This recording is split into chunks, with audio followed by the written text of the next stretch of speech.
¿Tú qué haces aquí? Quiero una audición.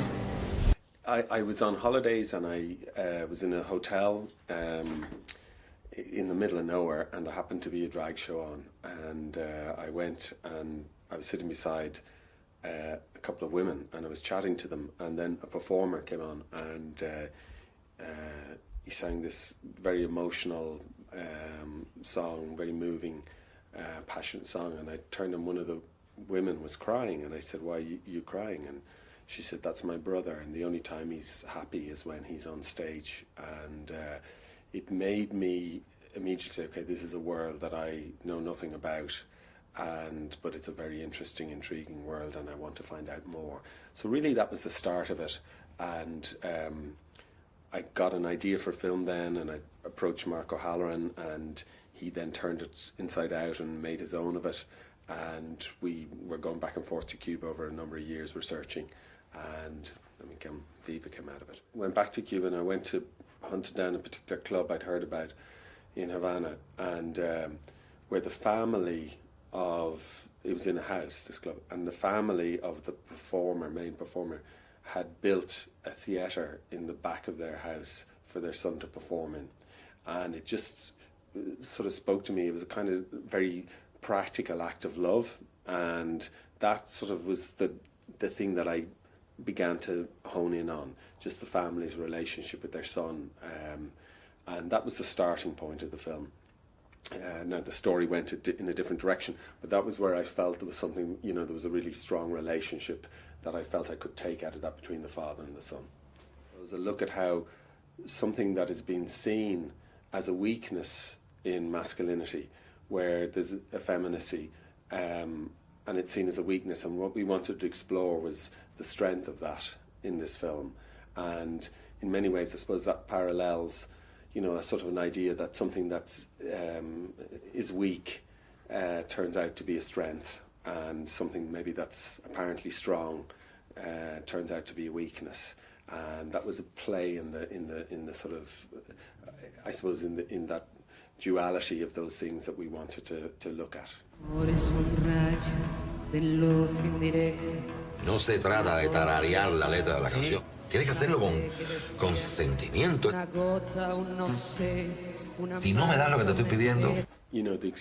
Cuba and Ireland are, have a lot of similarities in some ways, and I didn't want to, in a way, I didn't want to go to that too easily initially, and it was actually the Cubans were saying that more than we were saying it. And I think it's that sense, both there's an experience of colonialism, the sense of that song and folk song is very important in the traditions as well. The humour is somewhat similar. So there was a certain amount of, let's say, ease with which an Irish person, I think, was able to walk into that world and maybe translate some of that experience. I think that, let's say, it was easier for us maybe to negotiate than maybe some others, I think also, the sort of muscularity and drama of the relationship is quite, I suppose, engaged in an Irish theatrical tradition in a way, and I think that was something that was brought from Ireland into the piece. So while it's a very Cuban film, the Cubans have adopted it, I think there's a lot of the drama, a lot of the texture that it has an Irish sensibility about it, When you get an idea, or you get a feeling, more than an idea, you get a feeling for a film, and if it really resonates with you and you sort of have that desire to see it or capture that world in some way, once that's there, that's a very powerful thing. It drives a process on. You don't want to let go of it. You want to keep going at it till you make it, and really that's what drove the film to be made. It wasn't an easy proposition.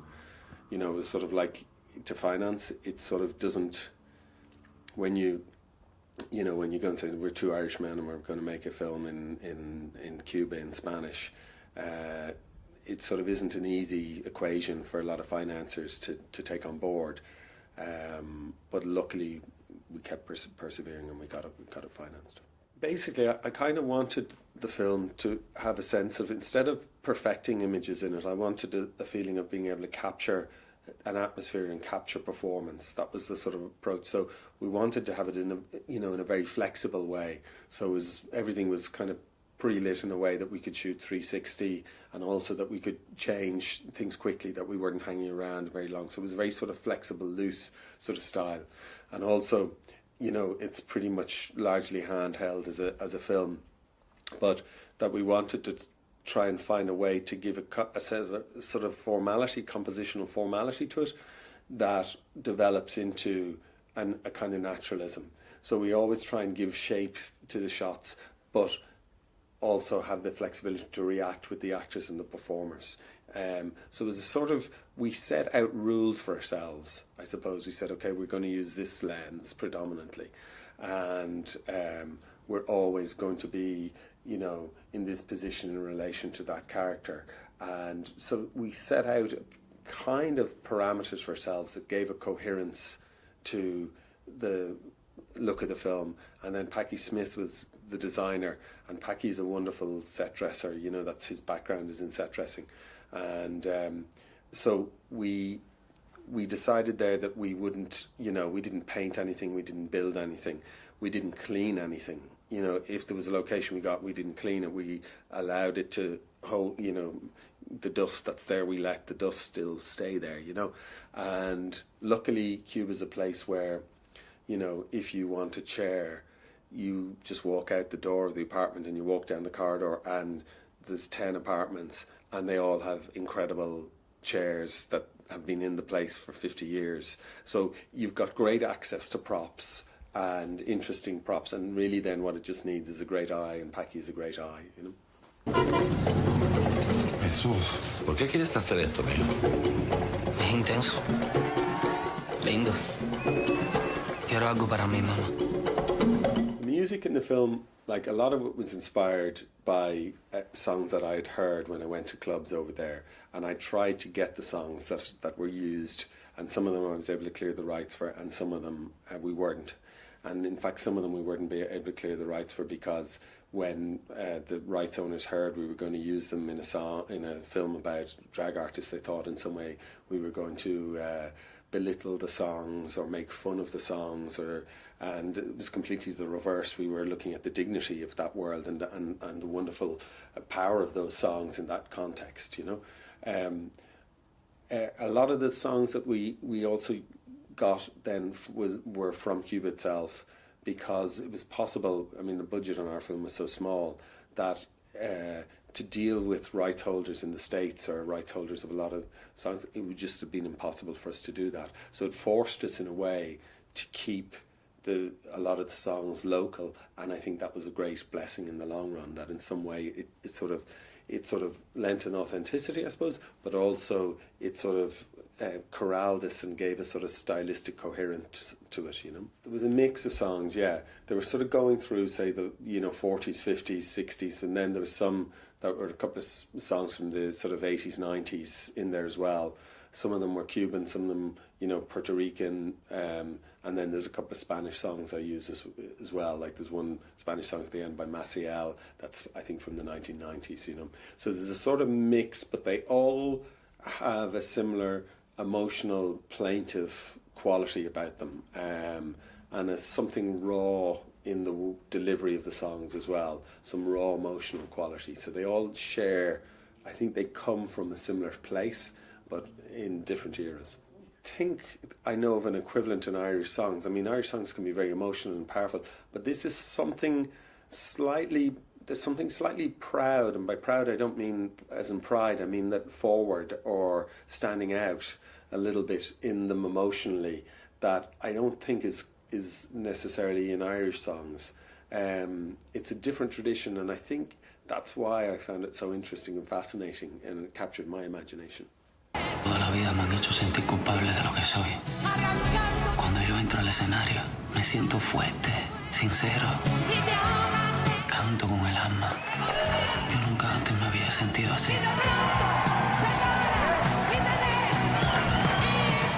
I mean, it's hard to know why Irish film has, suddenly, you know, like having an overnight success almost, you know, but because I think partially, you know, in a funny way, I think it's actually very late in coming. I think the talent has been around for a long time, and the hunger and the desire has been around for a long time.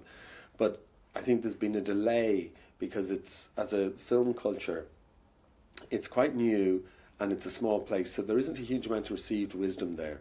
So in a way, the development of our industry, I think there's a break on it because you can't learn from the mistakes of others that quickly, or else you can't receive the sort of wisdom or knowledge from institutions, because there aren't many institutions are there, and the institutions there haven't huge amount of experience. So in a weird way, I think it's actually it's a delayed showing in a way, rather than a remarkable new showing in some way. I think there's something that in Brooklyn and in Room, I think it was in Viva, which we didn't get the nomination, but we were very close. We were on the shortlist for foreign language nomination. But there's something emotionally forthright in all the films, but not sentimental, and that's something that's interesting at the moment, and I don't think is that common actually. It's not revolutionary, but it's not that common in contemporary cinema. And I wonder, is that something that's appealing or has found a space, you know?